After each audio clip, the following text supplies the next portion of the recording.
Ya. Assalamualaikum warahmatullahi wabarakatuh. Kami dari kelompok terakhir, kelompok 5 akan mempresentasikan inovasi teknologi tepat guna dalam pengelolaan sumber daya perikanan dan berkelanjutan. Di sini kita perkenalan diri dulu. Saya Andika Ahmad Reza sebagai moderator dan menerangkan materi. Nanti NPM-nya 2410724 dan Saya Hafid M. Nur, NPM 241070036. dan di sini juga ada Saya Regi Anggara, NPM 2410748. dan ini top man of the man. Saya Purnamudi Pratama NPM 2410766. Oke, materi ini akan disampaikan dengan inovasi teknologi tepat guna dalam pengelolaan sumber daya perikanan berkelanjutan. Indonesia sebagai negara kepulauan terbesar di dunia memiliki potensi sumber daya perikanan yang luar biasa. Namun, potensi ini menghadapi tantangan serius seperti penangkapan ikan berlebihan, overfishing, dan degradasi ekosistem laut. Presentasi ini akan membahas bagaimana inovasi teknologi tepat guna dapat menjadi solusi strategis untuk mengoptimalkan pemanfaatan sumber daya perikanan sambil tetap menjaga kelestarian.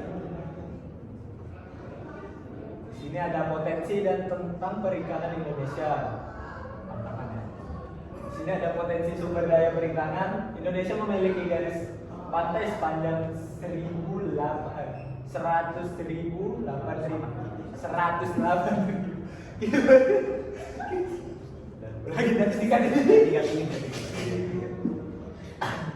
Ya, kita masuk di materi potensi dan tantangan perikanan Indonesia. Potensi sumber daya perikanan. Indonesia memiliki garis pantai sepanjang 108.000 km dan wilayah perairan seluas 5,8 juta kilometer persegi, termasuk perairan teritorial, zona ekonomi eksekutif, dan perairan kepulauan. Potensi lestari sumber daya ikan di perikanan mencapai 12,54 juta ton per tahun. Potensi ini menjadi tumpuan hidup jutaan nelayan dan masyarakat pesisir, menjadi sektor vital bagi ekonomi nasional. Terus kita tuh ada di tantangan utama overfishing. Berbagai wilayah seperti Laut Jawa dan Selat Malaka telah mengalami overfishing akibat praktik penangkapan ikan yang tidak berkelanjutan dan alat tangkap yang rusak. Degradasi ekosistem, pencemaran, perubahan iklim, dan aktivitas manusia yang tidak terkendali mengancam habitat laut dan keberlanjutan sumber daya ikan. Diperlukan pendekatan baru yang menggabungkan pengetahuan tradisional dengan inovasi teknologi modern untuk mengatasi masalah ini. Rumusan masalah dan tujuan penelitiannya ada di peran teknologi tepat guna, menganalisis peran teknologi tepat guna dalam mendukung pengelolaan perikanan berkelanjutan di Indonesia. Inovasi teknologi terdepan, mengidentifikasi inovasi teknologi terdepan yang dapat diterapkan dalam berbagai aspek pengelolaan perikanan dan lain sebagainya. Terus ada di strategi implementasi, merumuskan rekomendasi strategis untuk implementasi teknologi agar berkontribusi maksimal. Slide selanjutnya akan disambung oleh Kevin. Yang ketiga ada tujuan pustaka, konsep dan evolusi teknologi.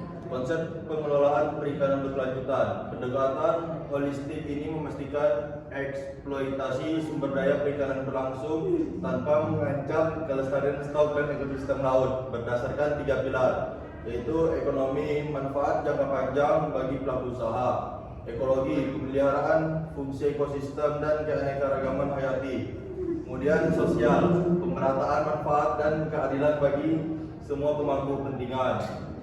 Ekosistem Based Management (ABM), pendekatan global yang mengintegrasikan seluruh komponen ekosistem, termasuk manusia dalam pengembalian keputusan pengelolaan. Tantangan tradisional, keterbatasan data, lemahnya monitoring, konflik pemangku kepentingan, dan kurangnya koordinasi. Kemudian teknologi tepat guna dalam perikanan. Teknologi yang dirancang sesuai kondisi lokal, mudah diaplikasikan, ekonomis, ramah lingkungan, dan memberikan dampak positif keberlanjutan. Karakteristik, mudah dipahami, terjangkau, dapat dipelihara dengan sumber daya lokal, ramah lingkungan, dan bermanfaat nyata. Evolusi teknologi dari mekanis sederhana hingga digital canggih. IoT, AI, Big Data, dan Blockchain. Kriteria pemilihan, kesesuaian lokal, kemudahan adopsi, ketersediaan sumber daya, dampak lingkungan dan potensi keberlanjutan jangka panjang. Kemudian monitoring dan surveillance sistem, vessel monitoring system (VMS), menggunakan satelit untuk melacak posisi kapal penangkapan ikan secara real time. Di Indonesia wajib untuk kapal di atas 30 GT. VMS mengidentifikasikan kapal di zona terlarang, aktivitas di luar kota atau illegal fishing. Data VMS terintegrasi dengan GIS untuk peta distribusi fishing effort telah membantu mendeteksi dan menindak ratusan pelanggaran. Namun tantangannya adalah biaya operasional dan infrastruktur satelit. Kemudian teknologi drone dan satelit. Drone UAV dilengkapi sensor, kamera high resolution, thermal imaging untuk memantau aktivitas penangkapan dari udara, fleksibel, biaya rendah, jangkauan area sulit. Kemudian satelit resolusi tinggi, memantau area perairan luas, mengidentifikasi kapal, memantau lingkungan, mendeteksi illegal transshipment, integrasi machine learning untuk analisis otomatis. Kombinasi drone dan satelit menciptakan sistem surveillance multi-layer yang efektif. Terakhir ada internal of things, IoT dan sensor. Sensor IoT dipasang di FVET, buoys atau kapal untuk mengumpulkan data lingkungan kontinu, suhu, salinitas, pH, oksigen terlarut. Data ini berguna untuk memahami habitat ikan dan memprediksi pergerakan. Sensor akustik, echo sounder sonar, mendeteksi dan menghitung biomasa ikan, memberikan estimasi stok assessment yang lebih akurat. Data terintegrasi dengan GIS untuk peta distribusi sumber daya ikan dinamis. Oke, selanjutnya akan dibacakan oleh Hafid. Inovasi teknologi budidaya berkelanjutan. Yang pertama, ada sistem aquaculture pintar, mengubah budidaya tradisional menjadi berbasis data dan otomatisasi. Sistem pakan otomatis memantau perilaku makan ikan dan memberikan pakan optimal. Sensor memantau parameter air, oksigen, suhu, pH, amonia, dianalisis AI untuk prediksi kondisi optimal dan peringatan dini. Selanjutnya ada teknologi bioflok dan keras. Bioflok yaitu memanfaatkan mikroorganisme untuk mengkonversi limbah organik menjadi protein mikrobial, efisien air, mengurangi limbah dan meningkatkan produktivitas. Lalu ada keras, yaitu menggunakan kembali air melalui filtrasi tinggi, menghemat air hingga 95%, kontrol kualitas air lebih baik, mengurangi risiko penyakit. Selanjutnya ada aplikasi mobile untuk petani ikan. Digitalisasi aquaculture melalui aplikasi mobile memberikan akses informasi dan layanan, menyediakan panduan budidaya bersenjata, sistem peringatan dini penyakit yaitu menggunakan machine learning dan image recognition, kalkulator pakan otomatis, reminder jadwal, marketplace dan konsultasi ahli. Selanjutnya ada inovasi teknologi pengolahan dan distribusi, cold chain management, kritis untuk mempertahankan kualitas dan keamanan produk perikanan. Teknologi IoT memungkinkan monitoring suhu dan kelembaban menurunkan standar rantai distribusi. Selanjutnya ada blockchain untuk traceability, memberikan solusi untuk transparansi dan akuntabilitas dalam rantai pasar perikanan. Setiap produk diberi unit identifier dan tercatat dalam blockchain sejak tangkapan atau panen. Selanjutnya ada platform digital marketing, membuka akses pasar lebih luas bagi nelayan dan pembudidaya, mengeliminasi middleman, sistem informasi harga real time memberikan transparansi harga. Selanjutnya akan dilanjutkan oleh ini. Ya, di sini studi kasus implementasi teknologi. Keberhasilan implementasi di Indonesia. Yang pertama, program E-Logbook mewajibkan kapal di atas 30 GT melaporkan aktivitas penangkapan secara elektronik real time, menggunakan GPS dan aplikasi satelit, meningkatkan akurasi data fishing, effort dan produksi, membantu identifikasi daerah overfishing. Sistem 1 data KKP mengintegrasikan seluruh data perikanan dan kelautan, VMS, logbook, produksi, ekspor, impor dalam satu platform terpusat menyediakan dashboard analitik komprehensif untuk pengambilan keputusan berbasis bukti ilmiah. Yang kedua, best practice dari negara lain. Smart fishing di Norwegia menggunakan sonar canggih, kamera bawah air dan AI untuk mengoptimalkan penangkapan dan mengurangi bycatch. Sistem monitoring terintegrasi dengan blockchain untuk translitif penuh.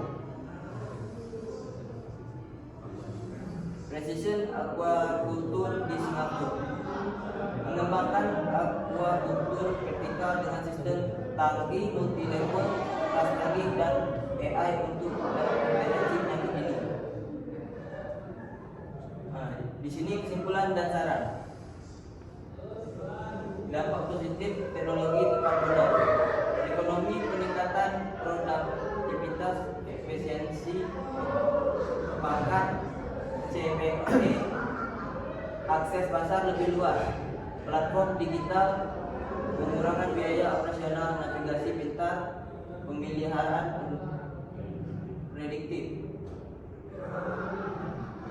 Lingkungan, pengurangan overfishing, VMS, logbook, pengurangan bycatch, alat tangkap selektif, pelestarian habitat NPA, minimalisasi limbah ras bioflok. Selanjutnya sosial, pemberdayaan nelayan kecil, aplikasi mobile, akses mikrokredit, peningkatan kapasitas SDM, pelatihan online, VR training, ketahanan pangan. Tantangan dan hambatan. Pertama, teknis, keterbatasan infrastruktur digital internet listrik, kompleksitas integrasi sistem, pemeliharaan teknologi di lingkungan laut yang keras.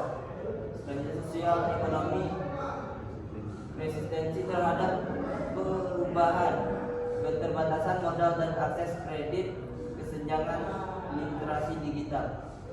Regulasi, kebutuhan pembaruan kebijakan standarisasi teknologi yang belum komprehensif, koordinasi antara pemangku kepentingan, dan rekomendasi strategis.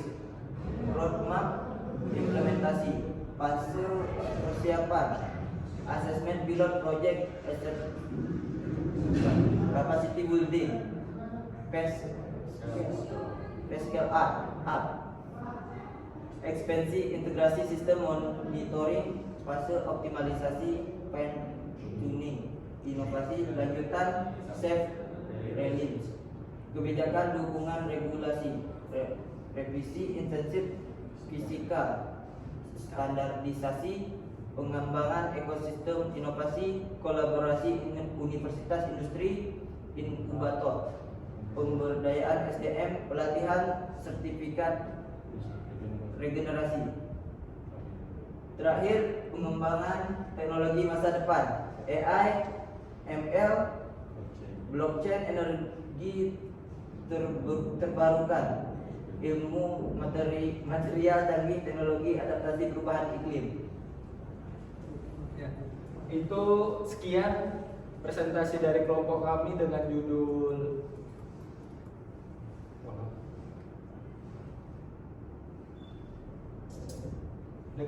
inovasi teknologi tepat guna dalam pengolahan sumber daya perikanan berkelanjutan. Sekian presentasi dari kelompok kami. Assalamualaikum warahmatullahi wabarakatuh. Waalaikumsalam warahmatullahi wabarakatuh. Ada yang ingin bertanya? Enggak.